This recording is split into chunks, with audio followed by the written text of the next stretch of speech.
What's going on, everyone? We are back in our Raiders franchise. We're in the off-season of season number 3, and we are going to have some big decisions to make today. First up, it is re-sign players time. We have a few players up for re-signing, and we're going to go through them one by one. We got Gabe Jackson at the top, 87 overall.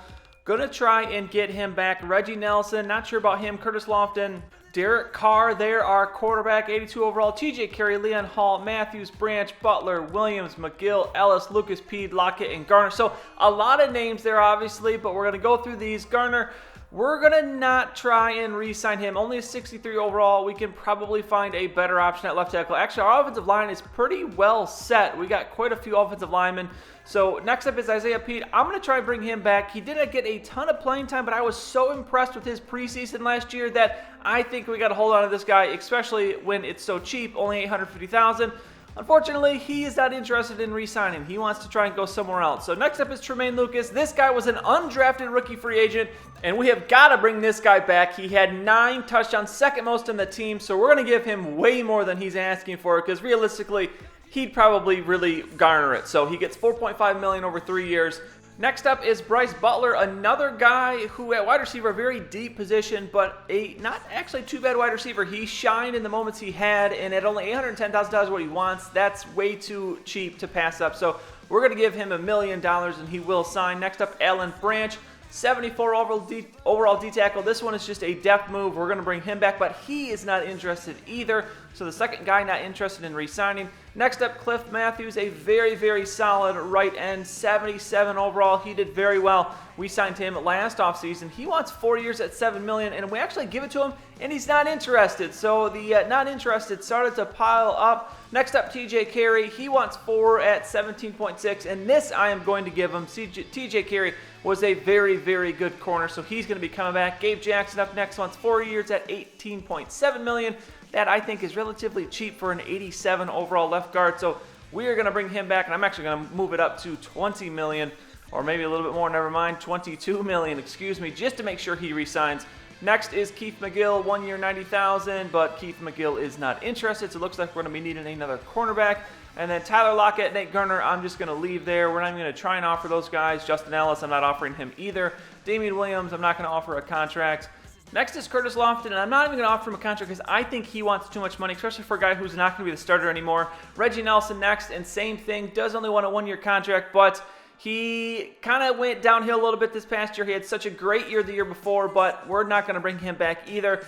Next up is Derek Carr, and here is the big question. Now, even if we're going to re-sign him, I am not going to re-sign him now because he only wants $32.9 million. I do not understand this game and why it does not do salaries properly, but he deserves way more money than that. So if we are going to bring him back, we're going to be bidding against the other teams. Now, I still am unsure whether I'm actually going to bring him back. I am kind of thinking maybe we move on from Derek Carr. We'll see what other quarterbacks are available in free agency, but he is pretty injury prone. He is still only an 82 overall, hasn't necessarily progressed how I might have thought. Similar to Latavius Murray, neither guy has really progressed that well, and it maybe is just time for a change. We kind of failed this past year after winning the Super Bowl the year before, so we'll see what happens, but that is it for re-signing players. That's everyone we're bringing back. We're going to move on now to free agency, and now let the fun begin. Now let's take a look at the positions we need. A quarterback, obviously. We need a quarterback. Only RG3 is on the roster. Only 76 overall, but he plays much better than that 76 overall. We have 2 halfbacks, but we need another, maybe a couple more, because I'm not sure what we're going to do with Latavius Murray. Do we trade him? Maybe give Darren Ellis a shot, or just keep going with this 2-headed backfield. We need a D tackle. We need another middle linebacker to upgrade our backup. We need another right outside linebacker to upgrade our depth. We need a couple corners. We not only have 3, but 3 very quality starters. So we're not looking for a starter, just looking for depth there. And then we need a new starting strong safety. And that one is one of the bigger ones because we desperately need to upgrade the secondary.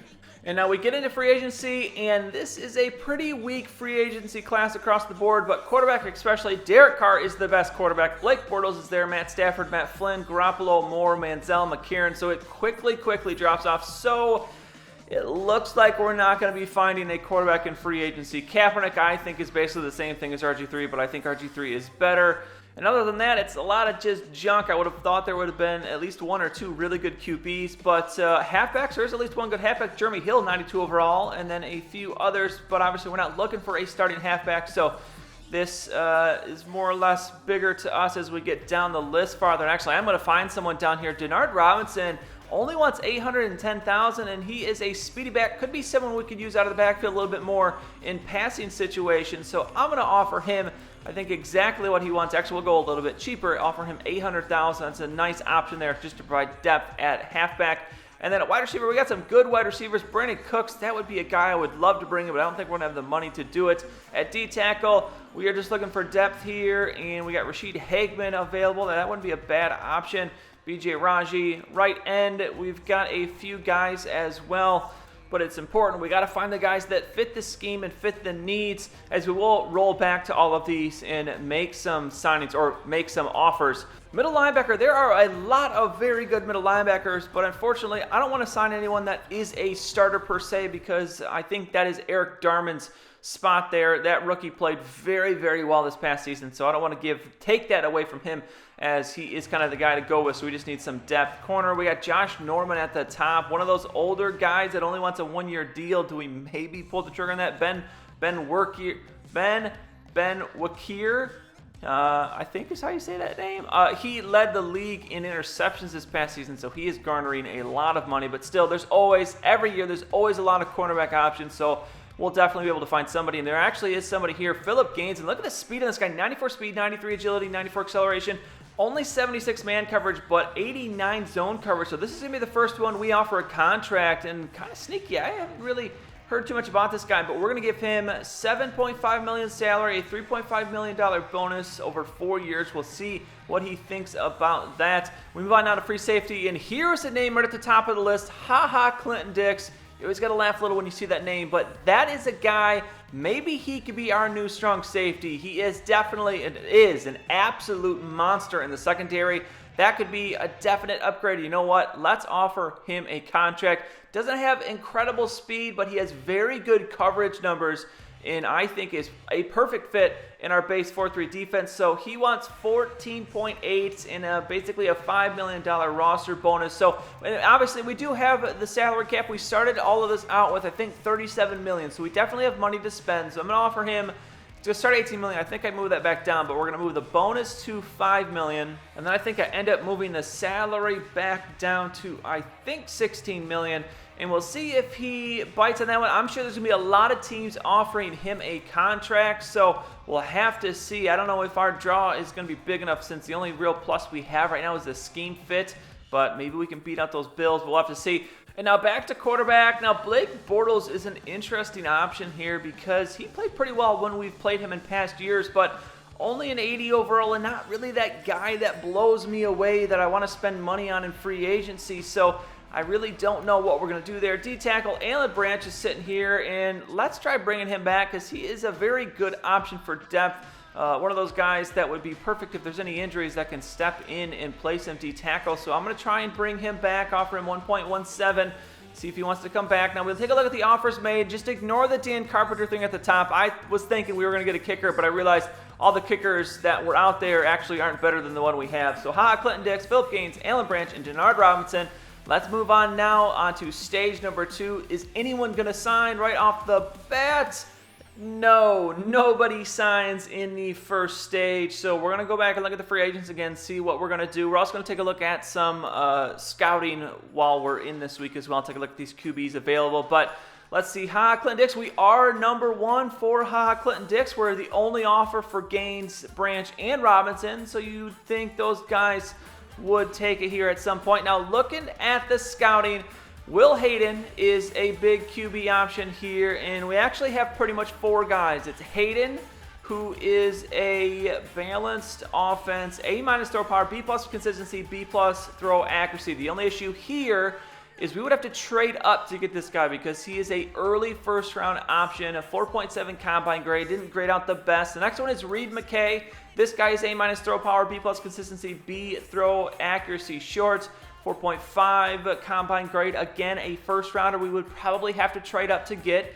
Then you have some other guys. There's this guy right here. Jordan Norris is pretty decent, but there's a couple guys below him who are on my watch list. Max Griffin and Chase Moss. Max Griffin, A, throw power, B+ on the run, B, throwing accuracy. And the difference with these two guys is they are West Coast guys, and that is our scheme. And you see this guy's combine grade is phenomenal. Only one thing, he's not in that top 3.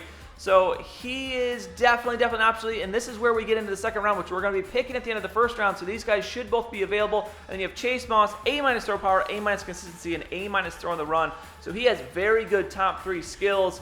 A little bit shorter for both guys, only 6'1", but definitely the options. And then the rest of these guys, all the other quarterbacks, pretty much grade out worse than they're projected. So I've narrowed it down to these 4 guys, and the only question is, do we trade up to get one of those 2 balanced offense guys, or do we sit where we're at and take one of the 2 of Max Griffin, Chase Moss? But even so, none of the 4 are really blowing me away, but you never know. One of the 4 could have crazy potential and grow like mad, so we'll just have to see. We're going to continue now on to the next part of the free agency. We're not touching any contracts. We didn't make any more offers. Let's see, is anyone going to sign? Yes, we got Alan Branch back, so we have our 3rd D tackle. Very nice. Welcome back, Alan Branch. Why don't you just re-sign during the re-signing player period? But moving back in here, we're sitting at $17 million in cap room. That's going to change, though, as we move. Clinton Dix, we're still in first. Philip Gaines has taken a better offer from the Cowboys. And now thinking about it, maybe it's a little too pricey. Darren Robinson is getting a higher offer from the Dolphins. We cannot allow that. So we're going to bump this up to over $1 million. I think at 1.1. Yes, that is what we're going to offer Denard. And then because of Gaines getting a better offer, and now I'm worried about maybe not getting him, I'm going to make sure we offer another corner just to make sure we have at least another corner to provide depth. So Pierre Desir is the guy who has not bad numbers. High 70s man coverage, low 80s zone coverage, a very good option. Only a 70 overall, but very cheap. Only wants $810,000. So we're going to put an offer out to him just to make sure we get somebody. And then Philip Gaines, I mean, gosh, this guy is so good, but seeing the cap number moving down there a little bit, I don't know if this guy's necessarily worth it because the man coverage is not really there. So I'm actually going to pull the offer from him, which leaves us with just the 3. I pulled the offer for the kicker that I never should have offered. So we got Clinton Dix, Robinson, and Desir. Let's see, are we going to get any of these 3 guys? Hopefully all 3. Let's see what happens. And we get all 3. So Clinton Dix will be our new starting strong safety. Between him and Matthews, our safeties are awesome. Denard Robinson going to be the new halfback, and then Pierre Desir giving us some depth at cornerback. So that is our free agency. Obviously, not a lot of splashes made. I know you might hate on the free agency this year a little bit, but well, we did have a lot of cap room. We still don't have a lot of needs. This team off of a Super Bowl a season ago. This past season, yes, we did get bounced in the divisional round, but we still have a lot of talent. We did not lose really any good players in free agency. We only really need to fill a couple gaps, quarterback, obviously, but I think it looks like we're going to be filling that need in the draft, possibly in the first round. So we'll take a look at the free agency recap, see where some of the guys went, see where did Derek Carr go if he signed. Maybe he didn't sign and we could get him after the draft as well. Otherwise, we'll take a look at the draft board and then get into the draft. We have a lot of picks in this draft. I forgot about that as well. We have a first round, 2 seconds, 2 thirds, I think a 5th. The only thing we don't have is a 4th. So we have a lot of draft picks. So if we do need to move up, we could do that. So we'll see what happens in the draft. That will come to you next time in the next video. That is it for this one, though. If you enjoyed it, please go ahead and give it a like. I'd really appreciate it. And subscribe to see any future videos that I make. As always, thank you for watching, and I will see you all next time.